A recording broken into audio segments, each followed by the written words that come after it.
Mortel.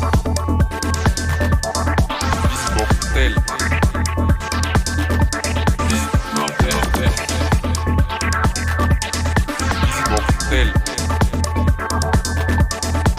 Mortel. Vous écoutez Visite mortelle. Il y a des monuments funéraires qui sont connus dans le monde entier, même par celles et ceux qui ne passent pas tout leur temps libre dans les cimetières. Tout le monde a en tête la tombe de Jim Morrison au cimetière du Père-Lachaise, où ses fans venus du monde entier se pressent pour honorer leur idole.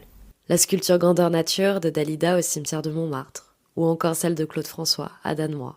La tombe très sobre du peintre Vincent van Gogh à Auvers-sur-Oise et celle du chanteur Georges Brassens au cimetière de Sète. Ou encore celle des rois et reines de France à Saint-Denis, et celle du plus illustre des inconnus, le soldat qui repose sous l'Arc de Triomphe à Paris.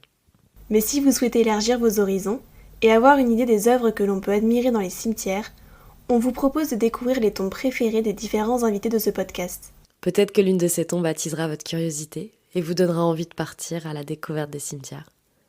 Bonne écoute.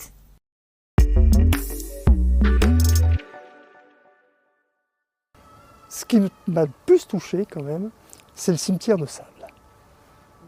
Le propre du cimetière de sable, c'est que les différentes tombes sont exactement identiques, en sable, et dans le Pays Basque, à Anglette. À Bayonne, il y avait un prêtre qui était dans l'organigramme, qui avait été chargé non pas de ce qui touchait la cathédrale directement, mais notamment les jeunes filles qui avaient perdu leurs parents et qui survivaient comme elles pouvaient. Donc il les avait pris un peu en charge, il avait créé une association pour essayer de les soutenir. Et très vite, il y a eu de jeunes prostituées qui ont tapé à sa porte en disant « Nous, on voudrait sortir de notre situation, accueillez-nous, aidez-nous ». Ça a été très mal vu à Bayonne. Donc il a cherché et il a trouvé à Anglette, qui jouxte, dans un grand terrain qui était en vente. Il y allait pour voir quelqu'un qui d'ailleurs était mourant. On a sans doute un peu enjolé en disant qu'il y avait une photo, enfin un dessin qui montrait la Marie-Madeleine, une histoire comme ça. Bon. En tout cas, il a acheté le terrain avec son argent et à crédit, en faisant le pari qu'il ferait du travail de maraîcher et que la production qu'il ferait permettrait de payer l'achat du terrain. Et puis ça a bien fonctionné, à tel point que d'autres femmes qui se sont dévouées, qui sont venues travailler avec lui, et sa sœur elle est très importante aussi dans cette affaire. Du coup l'évêque de Bayonne a dit qu'il fallait quand même sécuriser un peu tout ce petit monde. Donc ils ont créé une communauté qui existe encore. Alors il n'y a plus beaucoup de gens et non plus les mêmes sujets, mais ça existe toujours.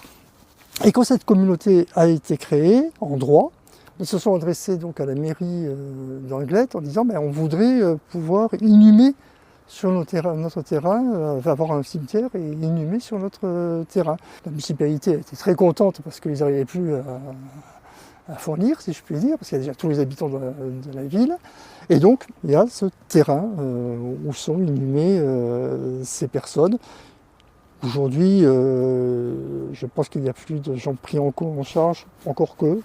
Chez certains, ça doit être le cas. Sinon, il y a encore quelques anciennes religieuses qui peuvent y être inhumées, puisque j'ai déjà vu des tombes nouvelles apparaître.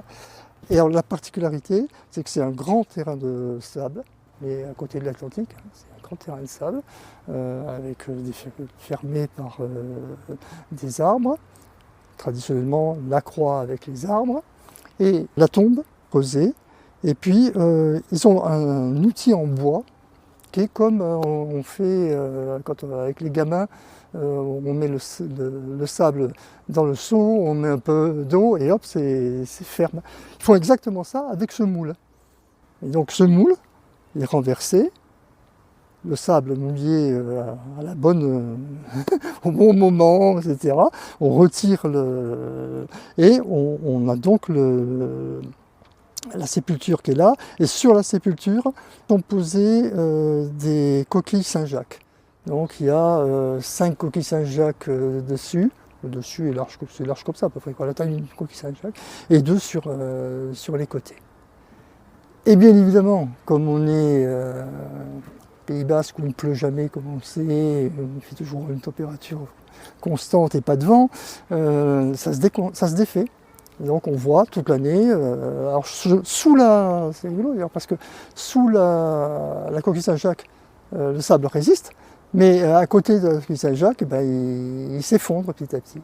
Et tous les ans, avant, dans la semaine, les 15 jours qui précèdent Pâques, il y a des jeunes qui viennent pour refaire le cimetière. Donc ils finissent de casser, ils remettent cet appareil en bois, ce coffre, et ils refont chacun je crois qu'il y en a 600 et quelques.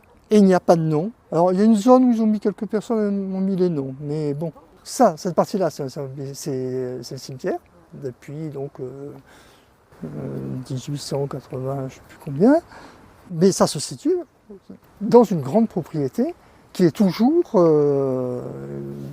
un lieu de production et on peut venir acheter des produits. C'est à côté, quasiment à côté du petit point de vente qu'ils ont où les gens vont acheter leurs tomates, voilà, les fruits et les légumes. Et on fait 100 mètres et puis il faut pousser la porte et on est dans le cimetière. La dernière fois que j'ai été interpellé par une des rares religieuses qui existe encore, parce que c'était fermé. Alors je lui ai demandé si je pouvais ouvrir, elle m'a dit oui, ouvrez. Puis du coup, je devais m'attendre un peu pour passer le temps. Elle m'a fait visiter tous leurs locaux.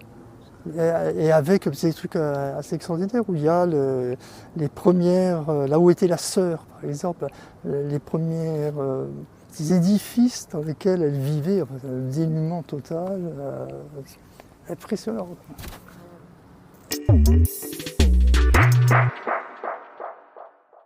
Vous venez d'écouter Visite Mortelle, un podcast produit de manière indépendante par Raphaël Jaillet et Alexandrine Espinas.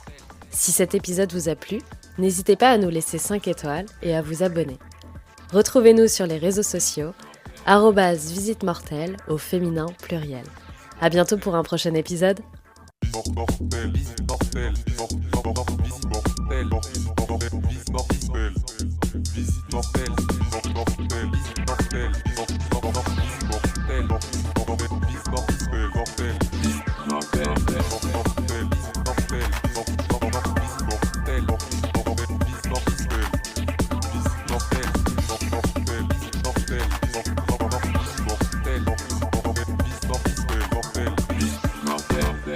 mortel.